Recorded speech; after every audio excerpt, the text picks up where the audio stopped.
labada meelood marka dawladda hadda dardargelin iyo farsamadii ay bedeshay waxa waaye tan income-ka iyo tan iibka taas waaye marka tan dooda suuqa ka dareenteen haddan halkaan u joogno waxaan rabaa marka inaan ku bilaabo su'aasha aan siiyo Cabdi Abshir Dhoore dawladda dardargelinta ee bilowday iyo qaabka canshuurta loo qaadayo gaar ahaan canshuurta iibka waxaa ka dhashay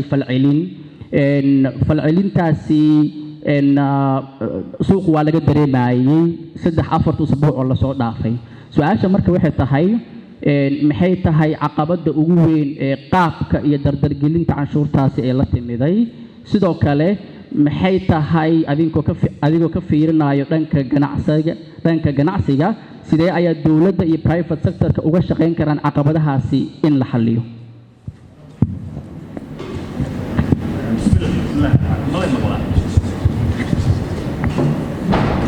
marka waqtiga aan haysanana waxaa la ii sheegay inuu yahay 30 daqiiqo marka adinkoo raalli ah qofkiiba waxaan siinayaa 2 ilaa 3 daqiiqo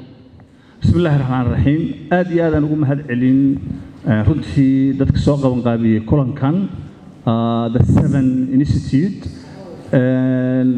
waa wax dhaqan aan Soomaalida hore u lahayn waayo in dhibaatooyinka naga si cilmi ah loo eego sidaa darteed aad iyo aad u mahadsantihiin falcelinta arrintaasi ka dhacday falcelin mudan bay ahayd walaal macaan waayo ninka ganacsadaha ah waa inuu og yahay procedure-ka dawliga ah ee go'aanka gaaraya rugta ganacsigaana ganacsatada matasha sidaa darteed annagoo rugta ganacsiga xataa kama warqabin go'aanka ay dawladda gaartay sidaa aawadeed waxaa loo baahan yahay hadda waxaan ka dhageysanaynay macallinka halkaan taagnaa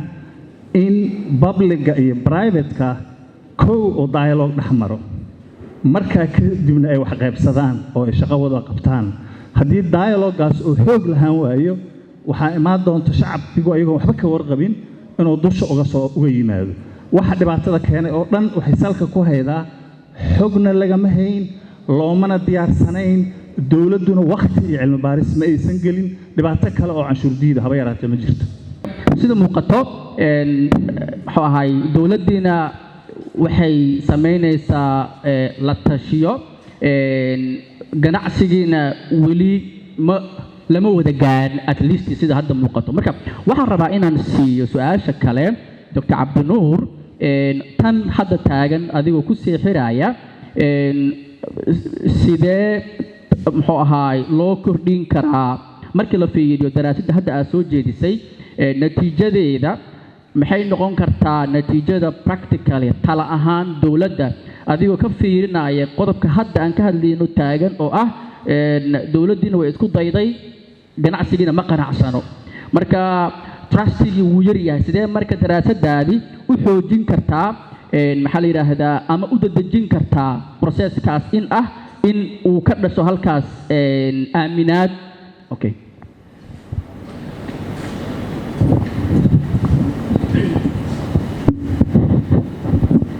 sidoo maadsan tahay laba waxyaabood aan u kala qaada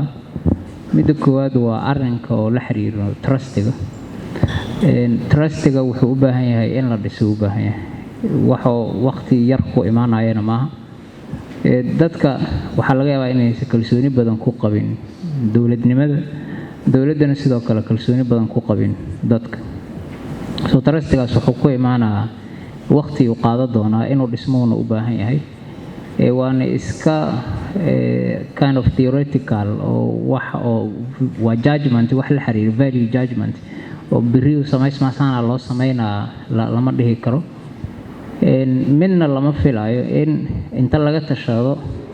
canshuur in la bixiyo ay dadkuna aqbalaan inta ay dadku ogol yihiin ay dawladda ka qaado ayadana wax la filayo maaha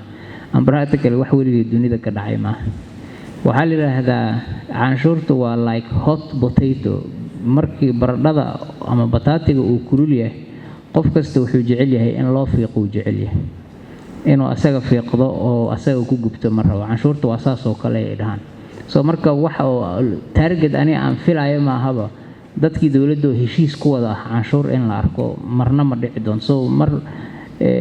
qolaa un xoog badnaa doonto in long run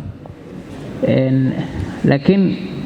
political economy markaa fiiriso dadka aadka uga hadlo Thomas Piketty in la dhahaa ka mid ah role uu leeyahay dowladda ay leedahay suuqana wuxuu leeyahay role marmar way iskhilaafaan marka oo inay isku dhacaan dhacdo waxaan rabnaa markaana inaan fiirino aan weydiiyo su'aasha Professor Cabdisalaam marka la fiiriyo hawsha hadda socoto academically muxuu noqon karaa marka laga eego mabaadi'da guud ee canshuuraha marka laga eego maxaa lagu qiimeyn karaa qaabka iyo dardargelinta hadda cusub ee dowladda labadan canshuurood ku imaaday waa mahadsan tahay Dr. Abbas waa mahadsan tahay horta canshuurahan waxay ku soo aadeen waqti xasarado badan oo jiraan oo dawladda ay shacabku ku kacsan yihiin marka la yiraahdo buuq badan jirshiid baa jira qabuuray qordatay ayaa ayadoo jirto aad loogu kacsan ku soo aaday marka waa ayada laftirkeeda sidii baa loogu kacay canshuurtan caqabadaha ay leedahay dhaqaale waxa waaye inayna kala saaraynin alaabaha kala gedisan iyo dadka kala gedisan dawladdu inayna samaynin muxuu ahaa oo ay qofkii transaction in wax la iibsado un baa u shardiya mooyaane xooga ma saarin qofku muxuu iibsanayaa ma mobile iPhone uu iibsanayaa mise bariis buu iibsanayaa ma caafimaad buu iibsanayaa inaanan dawladdu kala saarin kaas waa mid ka mid ah problemka waxa abuuray iyo waliba canshuurtaan loo arko dadka muxuu ahaa ugu jaabka yar inuu aad u dhibaateyn doono oo nugul sidaasoo kale waxay ahayd dawladdu inay canshuurta ayna hal mar soo fasixin ay face tartiib suuqa u soo geliso hoteelada iyo meelaha lecture-ga badeecooyinka gaarka inay ku soo bilowdo oo aynan muxuu ahaa gebi ahaanba hal mar soo rogin wax la yiraahdo 5% oo uniform oo shay walba lagu qaaday kaasna waa arin taagan waaye marka su'aashii ugu celi mabaadi'da guud ganacsiga muxuu ahaa canshuuraha marka la fiiriyo sidee maxaa lagu qiimeyn karaa canshuurta hadda marka dawladdu way leedahay xaq way u leedahay inay canshuur qaado caadiyan mabda ahaan inay canshuur qaado xaq way u leedahay laakiin waxa la isku haystaa waxa waaye qaabka loo qaadayo iyo waliba kalsooni darro ba'an oo jirta oo maaragtay laga cabanayo si dawladda loo qabto tusaale ahaan dadka canshuuraha qaadaya koostiga ku baxaya ayaa ka weyn canshuuraha la aruursado dad ku dhinta muxuu ahaa qori afkiis baa lagu qaadayo dawladdu ku qaadaa muxuu ahaa ayaan dhaweyd waxaan arkaynay kuwa dhahayo tayo dhowran sameynayna qoray ku eeriyanaya suuqa dhexdiisa dawladda waxaad moodaa inaynan image-keeda ama sumcadeedu macno badan ugu farin oo waxaa lagu macneeyaa madaxda dawladda waxaa lagu macneeyaa sida qoyska odag uga fakero kale ama odag kasta qofka mas'uulka ah qoyskiisa uga fakero inuu qof walba oo Soomaaliya ama qoys walba oo Soomaaliya inuu uga fakero laakiin taas ma muuqato waxaad moodaa xoogaa inayna jirin waxa la yiraahdo policy decision go'aan inta la soo ruugay oo culimo iyo khuburo ka soo ruugtay loo arkay daruuriyaad oo saameynteeda fog iyo saameynteeda dhow aanan la eegin uun baahiyaha jira iyo gacantii gaartaa lagu saleeyay baad moodaa marka waxyaabahaas uun ka dhigayo mooyaane dhibaatooyin iyo buuqa dhalinayo mooyaane shacabkuna canshuur ma diidana canshuurta in la qaadana waa la ogolyahay laakiin aaminaad darrada iyo habdhaqanada oo mararka qaar laga fiirsan ayaa waxay abuureen xasaradaha marka mabda ahaan canshuurta dawladda inay qaado xaq bay u leedahay waayahay waxaan rabaa marka inaan hal meel hoos u galno agaasim waan ku siinayaa laba qodob haddii aan sii iftiimiyo oo trustiga amaba aaminaad xumad ee ka dhalanayso laba qodoba ugu waaweyn tan waxa waaye su'aalo ka imaanaya maamulka canshuuraha iyo cabsi amaba su'aalo ka jira in musuqmaasuqu meesha ku jiro waa mid tan labaad waxa waaye dawladda awoodeeda inuusan dalka wada gaarin isla markaasna canshuuraha xawliga ah ee hadda la dardargeliyay culeyskoodu meelo gaar uu fuulaayo marka labadaas arrimood maxay hadda ilaa hadda ay ka qabato wasaaradda maaliyadda ama gaar ahaan dawladda maxaase uga qorshaysan waqtiga dhow Dr. Abbas aad u mahadsan tahay marka hore waxaan rabaa inaan wax yar ka yiraahdo Dr. Cabdisalaam arrintiisa dawladda inaysan kala saarin waxa la iibsanaa sidoo kalena qofka wax iibsanaa inaysan kala saarin hortu cidda wax iibsanaysa waa fiirinayo waxaan markii hore soo saarnay turnover tax regulation xeer nidaamyo loogu talagalay in lagu maamulo businesska yaryar accounting system aan lahayn xisaabaadkiisii waxyaabahaas aan xiran karin laga yaabo mobile EVC plus inuu wax ku tuurto qofkaas oo kale turnoverkiisana uu yar yahay oo sida dukaamanka yaryar meelaha bannaanka wax lagu gado iyo waxyaabahaas annaga hadda oo license aan lahayn businesska noocaasa kuma qasbayna marjanti soo samayso VAT kugu waajibtay iyo waxyaabaha la midka inuu iska soo celiyo $150 sanadkii asaga haddii uu quarterly u bixinaana $37 businesska yarka taasaan u fiirinay tan kale oo ah waxa la iibsanaa haddii ay yihiin bariis iyo cuntadii quutul daruuriga iyo haddii ay wixii luxury goods yihiin labadana annaga hadda waxaan fiirinay rate-ka ugu yar hadhow policy design-ka way imaanee areas-kee under taxed ah kuwee la taaban karaa annagoo aan rabin xitaa inaan taabano ujeeddadana ay tahay qofka Soomaaliga hortu inaan abuurno taxi culture inuu qof kastoo Soomaali inuu cashuur bixiyo yahay inuu ogaado taasina abuurnay tahay rate-kii ugu macquulsanaa soo gelinay qofka Soomaaliga waxaan aaminsanahay inay sharaf u tahay inuu asaga cashuur bixiyo noqdo dawladdiisii maxaan ku sheegaa oo kula xisaabtami kara meesha ay lacagtaas aado warka waxaan soo gaarnay qaybta marka waxaan rabaa inaan siiyo qof walba daqiiqad waxaan rabaa inaan ku bilaabo Cabdi Dhoore tan hadda uu agaasimaha u dambeeyay ka hadlay oo ah numberka kambaniyada mushkilada u taagan mushkilada ugu weyn oo dawladaha sida dawladda Soomaaliya kala qabsata waxa waaye ganacsiyada intooda ugu badan waa informal ma diiwaan gashno dawladaha Soomaaliya kala marka dhibaato badan ayay kala marka su'aasha waxay tahay dooda ah u dhaxayso ganacsiga iyo dawladda ugu dambeyn waxa laga maarmaan noqon doonto tanasul in la sameeyo marka dhanka ganacsiga maxay maxaa suurtagal ah in ay dawladda kala shaqeeyaan si loo diiwaan geliyo ganacsiga aan diiwaan gashnayn maxaa looga baahan yahay fududeynta dawladda aad u mahadsantahay yeeshee hal daqiiqo waa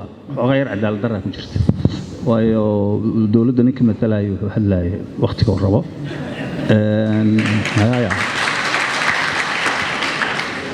sida darteed waxaan rabaa inaan saddex arrin ku salayno cilmi baarista iyo doodda arrimahan quseeya oo waqti dheer socon doona jirta adduunyada mar walba dood iyo cilmi baarista lagu saleeyaa sida darteed waxaan rabaa in lagu saleeyo waxa lagu hadlaayo qodobana in lagu saleeyo lana sheego dhibaataday leedahay iyo faa'iidaday leedahay macnihii annaga waxaan ku salaynaynaa waddankan ma ahan waddankii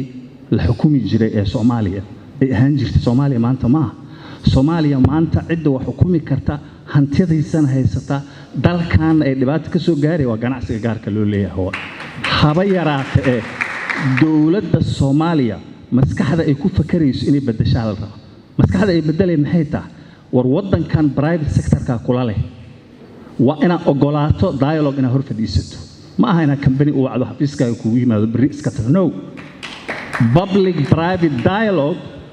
waddankan dariska nala ahdaan wadamo tusaale u soo qaadano maalin walba bisha maalinta u dambayso ka dhaca private sector-ka iyo madaxtooyada waddanka Kenya Soomaaliya madaxdeeda iyo dalkan waxa laga rabaa private sector-ka say u haystaan ma ah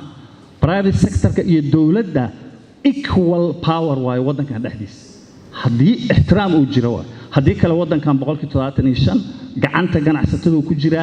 ayaga wax shaqaaleeya sida darteed public private dialogue extremely important to yahay rubta ganacsiga haddii la yareystana wixii ka soo baxa foolxumadeeda waxba kuma yeelaneen qodobka labaad oo muhiimadda leh waxa ay tahay war waddankan yaa wax gadan kara in la isweydiiyo Soomaaliya dadka wax iibsan kara xagee ka imaadaan imisa shaqaysa Soomaaliya imisa ayaa qurbaha wax looga soo diraa oo wixii loogu soo daray ay wax ku gataan dalka Soomaaliya waxa loo baahan marka qorshe iyo canshuur iyo nidaam loo dejinayo war dadka la canshuurayo horta in cilmi baaris lagu sameeyo oo aqoon-yahankan inta loo waca la yiraahdo guys uma baahnin annaga war ee wax ka keentaan waxaan sida loo saleyn lahaa laakiin haddii inta wasaaradda ayada cilmi baaris samayso wasaaradda ayada go'aanka gaarayso amar ay bixinayso ciidan ay wadato arrinkaas arrin sii socdoona ma ma garad waddankan jaamacadihiisa in la involve gareeyo